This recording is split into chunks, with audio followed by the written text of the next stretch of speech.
I'm happy there Bernie Sanders is still like a part of government. He is like one of the few Democrats that is actually willing to speak the truth about stuff, like no matter the kind of backlash he gets from the other corporate Democrats.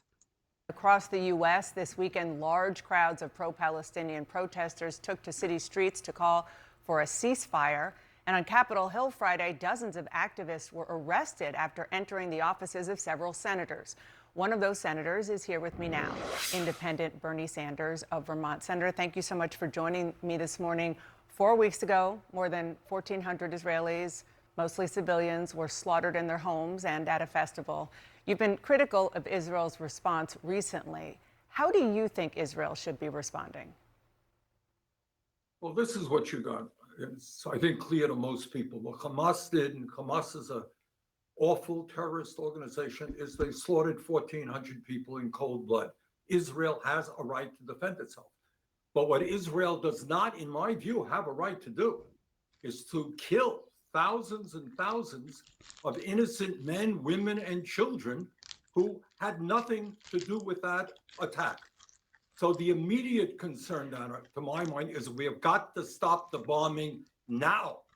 You had over 600,000 people pushed out of their homes. Where are they going? They're staying in United Nations facilities, overcrowded. There's not enough water. There's not enough food. There's not enough medicine. Not enough fuel. You got a humanitarian disaster. It has to be dealt with right now. So, Senator, but the issue is And this humanitarian crisis is due in part to the response of the Israeli government by preventing Gazan people from being able to get any kind of aid uh, in their siege upon like hospitals and stuff should be considered a war crime because it again prevents these people from getting any kind of aid that they may need, and these are innocent people that are needing water, food, and like medical treatment, not Hamas agents, terrorists. We're talking about innocent civilians here. I'm sorry. Go ahead. no, please. Go ahead, Donald. Okay, so what More you're saying complex. about the lack of food and water and so forth, I think that most people in the West, certainly the U.S., believes that that is because Hamas is hoarding it. And the other question is, how does No, Israel it's not just how does Israel destroy Donna, Hamas it's without? not just that Hamas is hoarding it. They Yeah. are. It's more than that. That's what Okay. Israelis' policy has been. Okay. So So it's a combination of factors. Go let's ahead. get to the other. Let's get to. Yeah, the Israeli government wants to blame everything on Hamas, but they love to ignore the fact that they're also preventing innocent civilians from being able to get any kind of aid that they need, as well as bombing various facilities that can provide them with what they need, like hospitals and refugee camps. The other point that you made, which is really the key one, which is innocent civilians dying, and they are.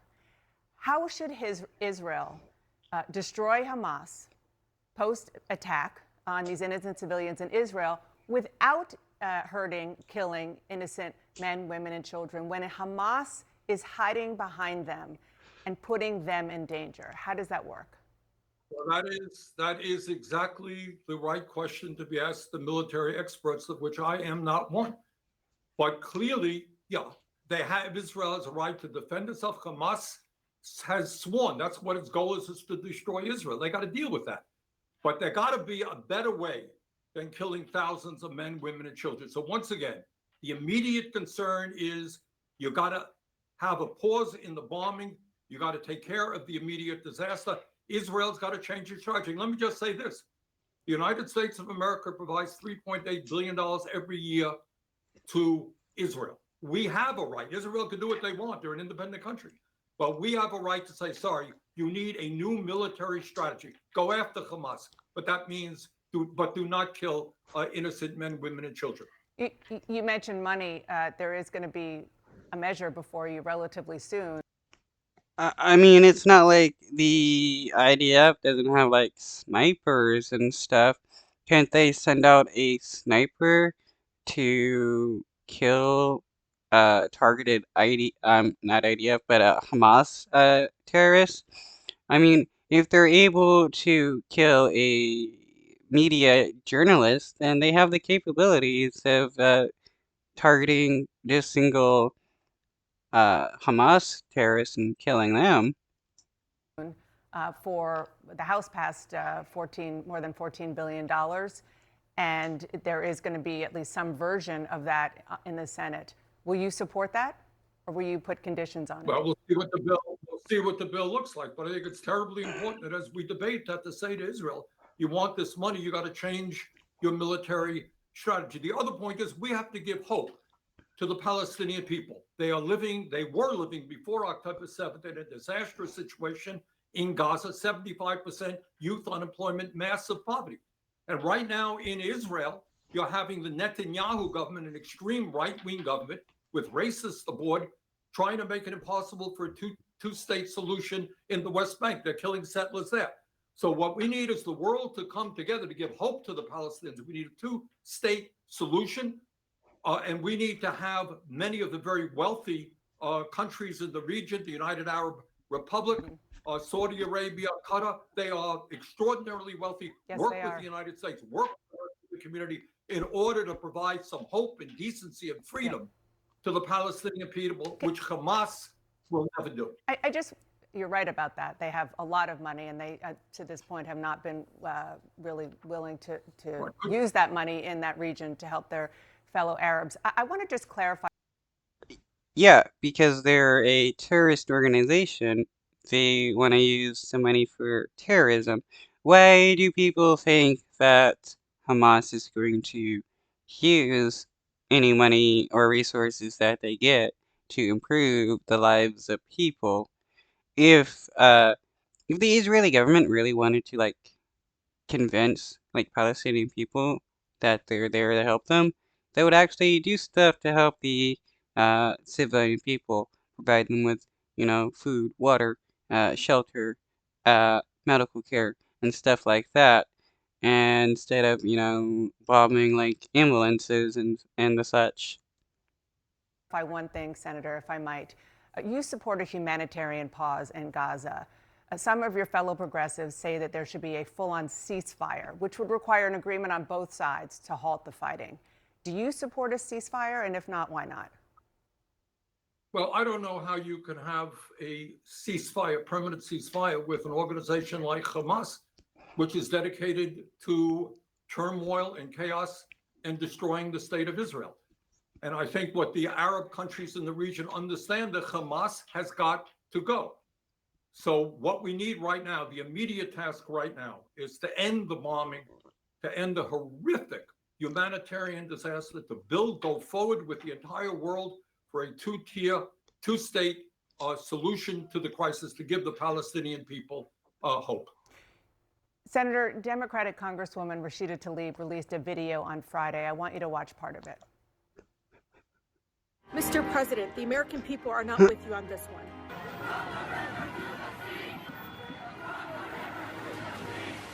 We will remember in 2024. That last screen said Joe Biden supported the genocide of the Palestinian people. I know you know the definition of genocide. It is defined as a crime committed with intent to destroy a national, ethnic, racial, or religious group. Do you think that's what Israel is doing here? What's going on right now is a horror show. We don't have to quibble about words. Thousands of men, women, and children are being killed. It has got to end right now. And one of the things that concerns me, Donna, is I mean, when you're purposely killing innocent children, men, and women, you're pretty much committing a genocide. When I mean, when you're collectively punishing people, knowing that they're going to die, how is that not a genocide? there has not been enough talk about what right-wing Republicans are doing right now. They don't want any aid to go to the Palestinians. Somebody should be talking about that. Somebody should be talking about how Trump wants to expel Palestinians from this country. So it's, you can disagree with Joe Biden, but on his worst day, he'll be 100 times better than where Trump and the right-wing Republicans. So you think that are Rashida coming Tlaib should save her ire for Trump and the right wing, and not Rashida her Tlaib- fellow Democrat? Rashida is a friend of mine. Her family comes from Palestine. I think she has been shaken, as all of us are, about what is going on right there, right now. Yeah, But we have to address that humanitarian crisis. But if anyone thinks that Trump is going to be better than Biden on this issue, or any other issue for that matter, I think they are sorely mistaken. and I understand that. I also understand, and I know you know, that words matter. And I want to ask about what she said. Words matter, but what matters more, Dana, is you have a horrible humanitarian disaster that has to be dealt with right now. You call it whatever you want to call it. It has to be dealt with. Women and children cannot be bombed with 2,000-pound bombs. And we need the entire world community to stop that. So when she says from the river to the sea, which the ADL says is anti-Semitic, she says it's aspirational, but the ADL says it is anti-Semitic. Do you want?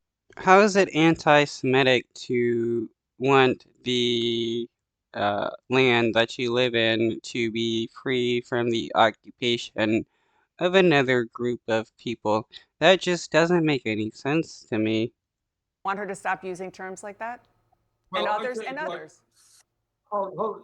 Donna, it's not what I want and anything else. This is what you got. President Obama just said the other day, I think quite correctly, and we all got to deal with it. This is an enormously complex issue.